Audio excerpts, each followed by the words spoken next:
So all that kind of heat has gone right down, isn't it? Yeah.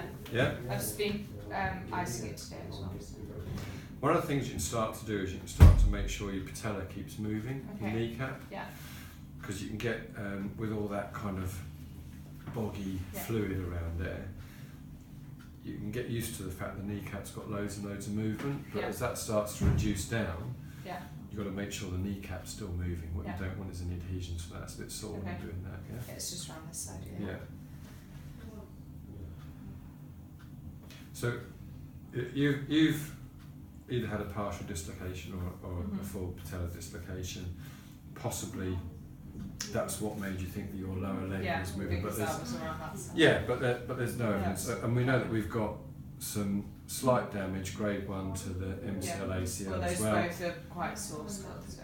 And there's a retinaculum, some small ligaments that are all involved as well. So you've done a pretty comprehensive job, yeah?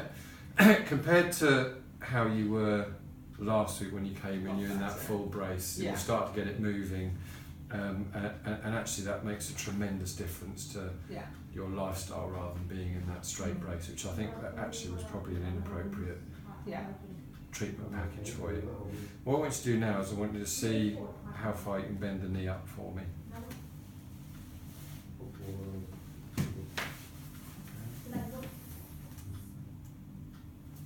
So we're nearly at 90 degrees. Yeah? And is that being restricted because it feels really tight there or because it's painful? Down here is painful. On what out of 10? I could probably push through it. No, that's fine. But it's what? Like, so what number would you say?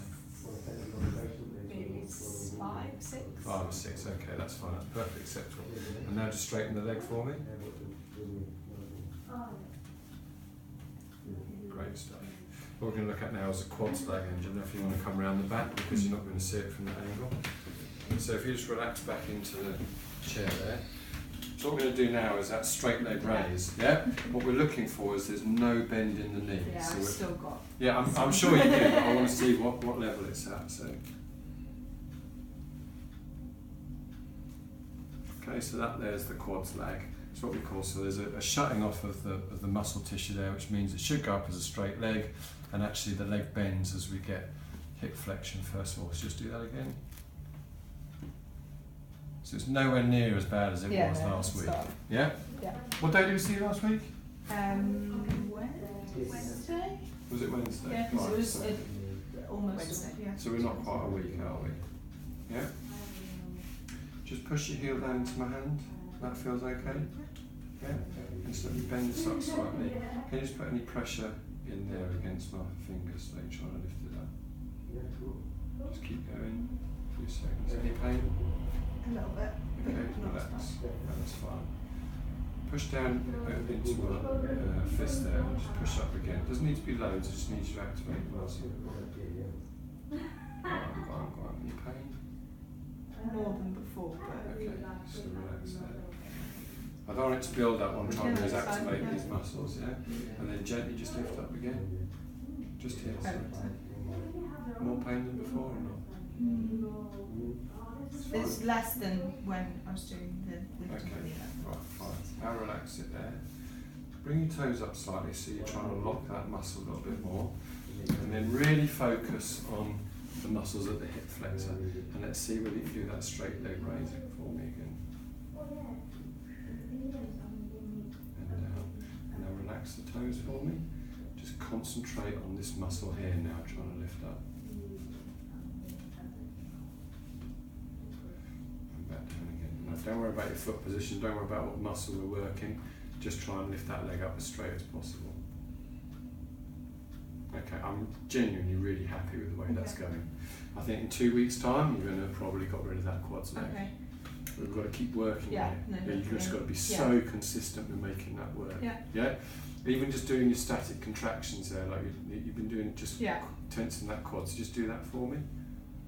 Tense it hard as you can, hard as you can.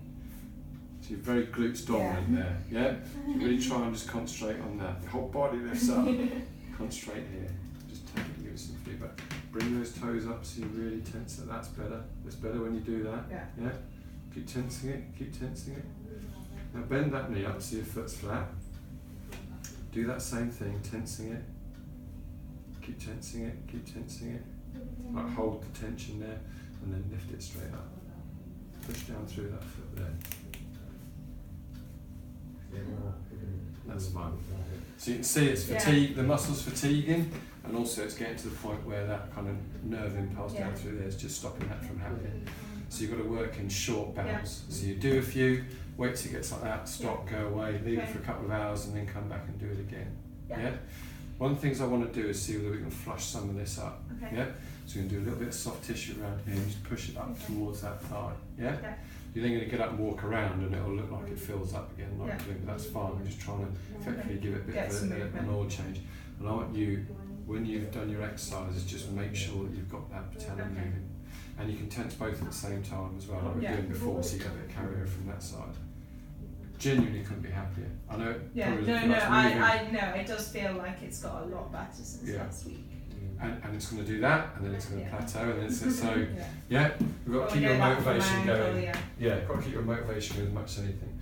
So it's going to flush that knee out.